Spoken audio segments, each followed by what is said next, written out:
Ви благодарам најпрви за вашето присуство. Денес на мое задоволство имав можност да поразговарам со представници на граѓанското општество заедно со Бојан Маричич. Овие средби со граѓанските организации секогаш ги ценам. Тие се одлична можност да направиме рекапитулација на направеното и да видиме што можеме подобро понатаму. Денес разговаравме на многу теми кои ги засегаат граѓаните и граѓанското општество. Разговаравме за нивната вклученост и за можностите кои што ги имаме пред нас. До пред 7 години Северна Македонија, односно Македонија во тоа време беше заробена држава. Ослободувањето на институциите ќе беше невозможно без вклученоста на граѓанското општество и за тоа ја заслужуваат целата почит и благодарност од сите институции, меѓутоа и од сите граѓани во државата. Од тогаш па до денес владата предводена од СДСМ во соработка со граѓанското општество направи многу исчекори и законски измени кои ја подобрија состојбата и на маргинализираните, и на жените, на многу граѓани кои не секогаш имале можност да бидат вклучени во институциите.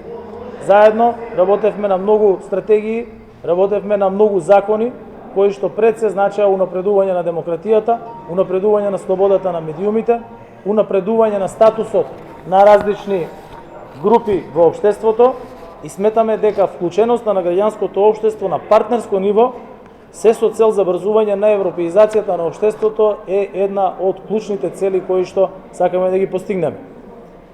Посочив дека ние принципот на вклученост во сите процеси ќе го задржиме и ќе го прошириме. Јасно ни е на сите дека има потреба од голема инволвираност на граѓанското општество во процесите на креирање на законски решенија, но секако и во преговарачкиот процес со Европската унија и на тоа сметаме на граѓанските организации, на невладините организации во следниот мандат. Дискусијата навистина беше отворена, како што е и секогаш со невладините организации на една прогресивна партија како што е Социјалдемократскиот сојуз на Македонија и јас уште еднаш морам да ја истакнам исклучително позитивната и значајната улога на невладините организации во државата кои што денес беа присутни тука, меѓутоа и дел кои што не беа денес присутни тука во демократизацијата на општеството и градење на демократска европска Македонија за разлика од онаа која што беше заробена пред 7 години. Ви благодарам, благодарност до организаторите, благодарности на Бојан кој што беше тука и кој што исто така има своја изјава.